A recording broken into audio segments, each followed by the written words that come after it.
നമസ്കാരം. സ്വന്തം വീഡിയോ കൊണ്ട് ഉപകാരം ഉണ്ടായ ഒരു വ്യക്തിയാണ് കേട്ടോ ഞാൻ. കാര്യം പറയാം.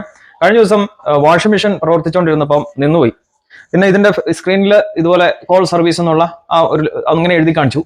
നമ്മൾ പരമാവധിയൊക്കെ നമുക്ക് അറിയാവുന്ന രീതിയിലൊക്കെ നോക്കി താഴത്തെ ഫിൽറ്റർ വൈഫ് ഓപ്പൺ ചെയ്യാൻ നോക്കുമ്പോൾ അതിനകത്ത് വെള്ളം വന്നു. കാരണം ഇത് വാഷ് ചെയ്തുകൊണ്ടിരിക്കുന്നതിനിടയ്ക്കാണ് നിന്നുപോയത്.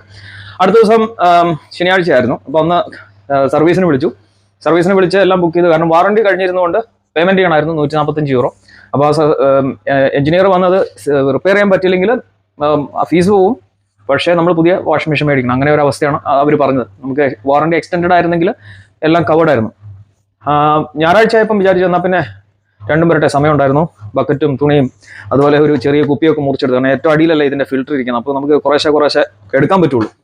അങ്ങനെ ഒരു 1/4 മണിക്കൂർ കൊണ്ട് അത് മുഴുവൻ എംറ്റി ചെയ്തു. 2-2.5 ബക്കറ്റ് വെള്ളം അത് എംറ്റി ചെയ്ത് കഴിഞ്ഞപ്പോൾ ഫിൽറ്ററിനകത്തുനിന്ന് കിട്ടിയ സംഭവമാണ് നമ്മുടെ കോലുമുട്ടയുടെ ലോലിപോപ്പിന്റെ സ്റ്റിക്ക്, പിന്നെ പുതിയ തുണിക്കൊക്കെ ഉള്ള ഒരു ഹുക്കില്ലേ അത്, പിന്നെ അതേ ഒരു പിന്നെ കുറേ മുടിയൊക്കെ ഉണ്ടായിരുന്നു ഇങ്ങനെ ചുരുണ്ട്.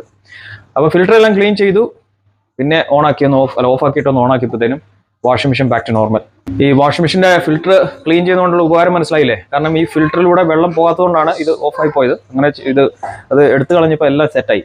അപ്പോൾ ആ പഴയ വീഡിയോ കാണാത്തവരൊന്ന് കാണുക. ചാനൽ ഇഷ്ടപ്പെട്ടു കഴിഞ്ഞാൽ ഒന്ന് ഫോളോ ചെയ്യുക. മറ്റൊരു നല്ല വീഡിയോ ആയിട്ട് കാണാം. ബൈ.